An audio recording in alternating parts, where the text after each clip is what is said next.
The show for today, we're talking to Mr. FDubose Jr., and the topic is a Vision of Hope, an organization that he has created to assist young people primarily in moving forward and uplift. And of course, Mr. Dubose, let me again have you to talk about some of the, what you consider to be some of the solutions, perhaps to some of the problems. And I think that coming from the corporate environment, you have some special ideas in reference to benchmarking. And let's talk about it from that perspective on how you could introduce that into what you're doing now.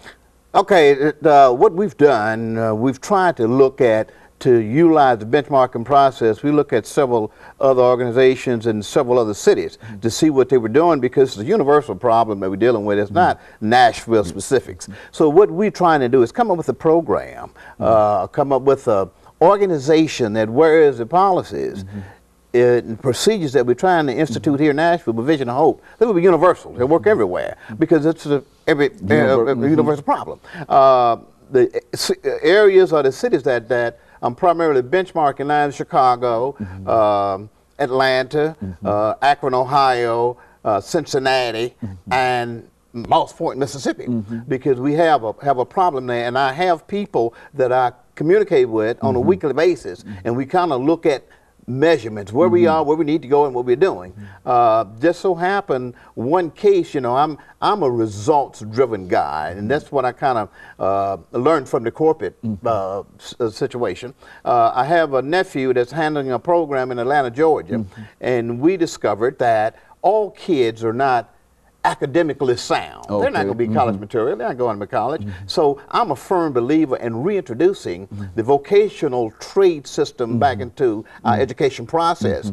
So just so happened, he came here to visit me in Nashville, and we visited the Auto Diesel College.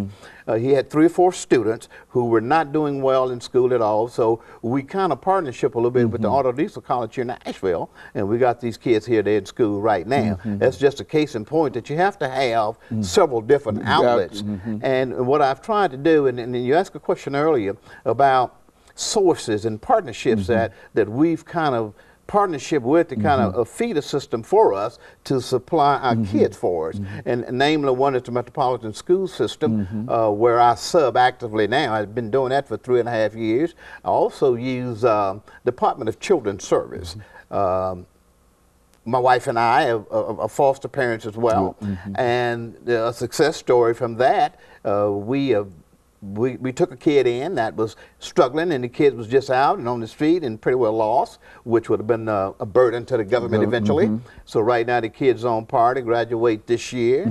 Also, and what we've done, my daughter was in school down at University of Southern Mississippi, and the program which we started back in 2005, was kind of somewhat stifled, because I got to the point that after trying to apply for several grants, and I didn't get any grants, I didn't have any financial contributions coming in, and everything was, all the expenses were on me. So I kind of went kind of down for a while, and my daughter moved back to Nashville, and we were sitting having dinner one night, and she said, "Dad, let's talk about Vision of Hope." I said, okay. I said, what do you want to talk about? She said, what we need to do is we need to come up with 5 core values, what we want to work in. We want to take small increments, and we want to refine our processes to see where we are. And we need a measuring device to see where we need to go. Do we need to change in the middle of the stream of what our approach is, because we need to be, and I guess from that point, what happened to me, it gave me a sense of rejuvenation. A new vision. New vision. And then it pushed me right up. So that's kind of where we are now. And I like to be able to show value. And if I'm not mistaken, dealing in the school system, I read one of their missions. And then one of their missions is to produce productive citizens. See, that's what we need to do and instill within our youth. And another thing that we need to look at is our teachers. I found a newfound respect for our teachers in the school system. And somehow we're missing the boat, because we look at teachers and we forget about what their job is. Their job is to teach. Teachers to teach. So now, in the development stages of our kids, to be successful, there are several factors that we're not considering. All right. And then we got to look at parents, and parents' job should be parenting. And what we're looking for is we're looking at a Walmart concept with our teachers.